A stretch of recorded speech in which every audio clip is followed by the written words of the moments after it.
Hello friends, मैं मोहम्मद ज़करिया खान और आप देख रहे हैं tribune-hindi.com। महाराष्ट्र में विधानसभा चुनाव नज़दीक हैं, किसी भी वक्त चुनावों का ऐलान हो सकता है।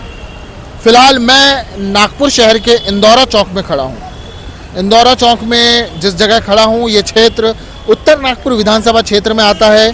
केंद्रीय मंत्री नितिन गडकरी का लोकसभा क्षेत्र है नागपुर, इसलिए हमने सोचा कि महाराष्ट्र के विधानसभा चुनाव की जो रिपोर्टिंग है, लोगों से यहाँ के जो मुद्दे हैं, किन मुद्दों में वो चुनाव लड़ेंगे, इस मसले पे हम लोगों से बात करेंगे।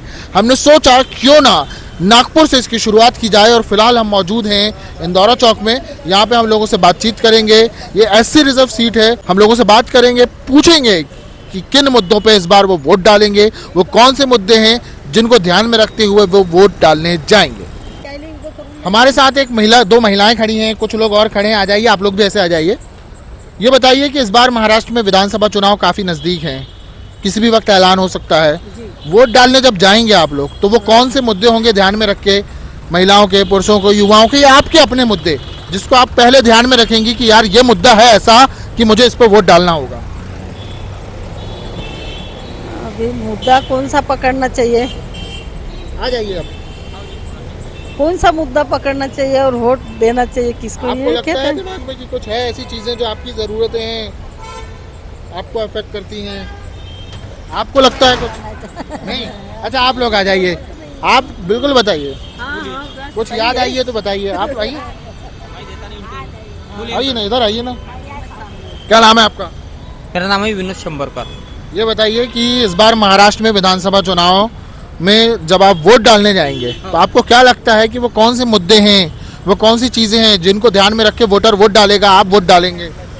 सर जी देखिए, आज भारत देश में बीजेपी की सरकार है और बीजेपी आज महिलाओं को बहन बोल के उनको 1,500 हजार रुपये दे रही है, लेकिन उनका माइंड वॉश कर रही है। भारत देश में बहुत काम हो रहे हैं, महाराष्ट्र में बहुत काम हो रहे हैं, पुल बन रहे हैं, सीमेंट रोड बन रहे हैं, लेकिन सीमेंट रोड और पुल बनने से रोजगार नहीं मिलता है और लोगों का पेट नहीं भरता है। और आपका कहना है कि रोजगार मुद्दा है सबसे। रोजगार देखो, अपना भारत स्वच्छ और सुंदर हो, ये भारत देशवासियों के लिए अच्छी बात है, लेकिन अगर भारत की जनता भूखे मरे और विदेश के लोग आके अगर भारत को देंगे तो उससे क्या मतलब है? कौन विदेश के लोग? मतलब जैसा देखो, अब हम भारत सुंदर करेंगे और बाहर के पर्यटक आएंगे, कुछ भी आएंगे और जो देखेंगे कि कितना अच्छा भारत है, लेकिन भारत सुंदर कब होगा? भारत देश के सुंदर, भारत देश के नागरिक। बेरोजगारी जो है, बेरोजगारी खत्म होना चाहिए, वो मुद्दा है आपका? वो मुद्दा है, बेरोजगारी खत्म होना चाहिए। हर आदमी को रोजगार मिलना चाहिए, काम मिलना चाहिए। और कौन से मुद्दे हैं आपको लगता है? और कैसा, जैसा देखो आज भारत, यहाँ आप जिस जगह में खड़े हैं नागपुर में, नागपुर का क्या है मेन लोकल मुद्दा? देखो, हमने देखे कि पहले हमको किसी पार्टी से कोई लेन देन नहीं, राज कोई भी करे, चाहे कांग्रेस करे, बीजेपी करे या बीएसपी करे या अदर अवाइज कोई भी पार्टी या देश पे राज करे, हमको नहीं, पर वो देश प्रेम होना चाहिए उन्हें देश प्रेम होना चाहिए, जनता का प्रेम होना चाहिए, जनता के लिए उन्होंने कुछ अच्छे काम करना चाहिए। जैसा आज देखो, जीएसटी लगाए हैं, पहले जीएसटी नहीं थी, आज आम नागरिकों को रोजगार के लिए इतनी परेशानी हो रही है कि वो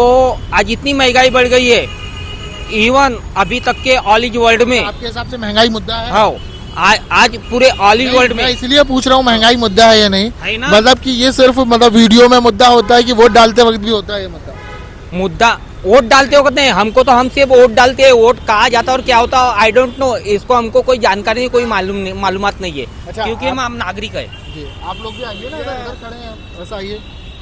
हम चाह के भी कुछ कर नहीं सकते। अच्छा, आपका क्या नाम है? सचिन गिदवानी। सचिन गिदवानी।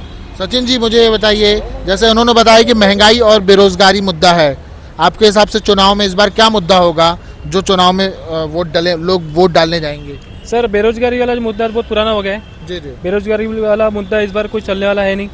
बाकी विकास जो उत्तर नागपुर का विकास जो हो रहा है, भारतीय जनता पार्टी जैसे कोई विकास कर रही है, नितिन गडकरी साहब ने इतना बड़ा पुल बनाया है यहाँ पे, तो यहाँ से नीचे की ट्रैफिक थोड़ी कम हुई है, तो यहाँ पे विकास हो ही रहा है। स्थानीय एमएलए, मैं जैसे स्पोर्ट्स फील्ड में हूँ, आज हमने 8-8 साल से उनको एप्लीकेशन दे के रखा कि यहाँ के ग्राउंडों को आप दुरुस्त करो। स्पोर्ट्स टीचर की वैकेंसी बंद है, ताकि हम लोग जैसे स्पोर्ट्स टीचर है। मेरा जो है, मैं पहले इनसे बात कर लूँ फिर आप आओ सर, आपकी मुद्दा सुनेंगे, आप आपका मुद्दा सुनेंगे। स्पोर्ट्स का जैसे मुद्दा है, आप उत्तर नागपुर से बाहर निकलेंगे तो स्पोर्ट्स पे हर कोई ध्यान दे रहा है। उत्तर नागपुर में नितिन राउत साहब कम से कम 15 साल जीत के आए हुए, पिछला टर्म छोड़ के। उसके पहले भी मिनिस्टर रह चुके, लेकिन हमने उनको कम से कम 8 से 10 बार हमने एप्लीकेशन दिया, लेकिन वहाँ से हमको कोई भी रिप्लाई नहीं मिला और हमारा ना ग्राउंड तैयार हुआ ना कुछ हुआ।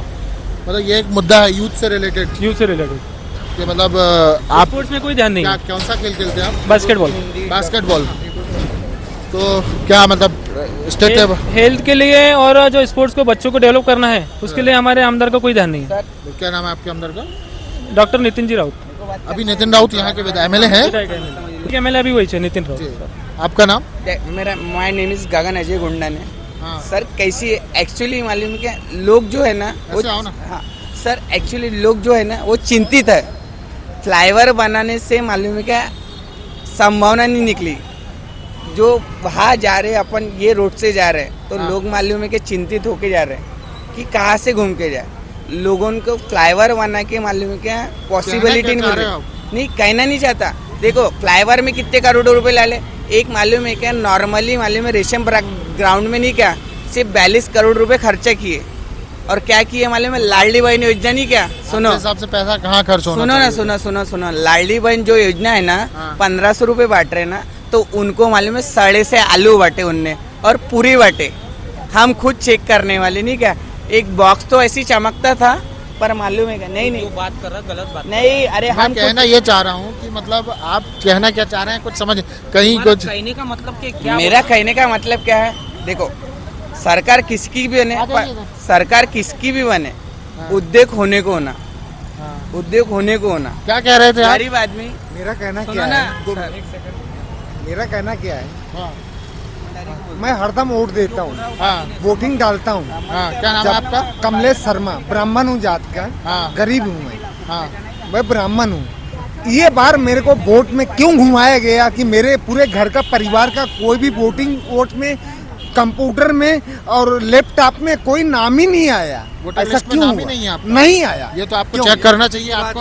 कहाँ बहुत check बड़ी बात है ये बहुत बड़ी बात है, ये बहुत बड़ी मेरे बात को दौड़ाया गया यहाँ से, मेरा वोटिंग आता है स्कूल में, हाँ, मेरे को दौड़ाया गया नारी, कपिल नगर, मैं सारे जगह दौड़ा, पर मेरा वोटिंग में नाम क्यों नहीं आया? देखिए ये एक बड़ी बात बोले उन्होंने, वोटर लिस्ट से इनका और इनके परिवार का नाम ही गायब है बता रहे हैं। पूरे बच्चों का नाम गायब है, मेरी औरत का नाम, मेरा नाम गायब है। और जो नंबर है मेरा वोटिंग कार्ड में दिया है उसमें दूसरे का किसी का नंबर आ रहा है, ऐसा क्यों? चलिए ठीक है, ये एक बड़ी समस्या है, इस पे बहुत ध्यान देने की ज़रूरत है। और आप कोशिश करिए जाके वहाँ पता करिए, है ना, वो बताएंगे आपको।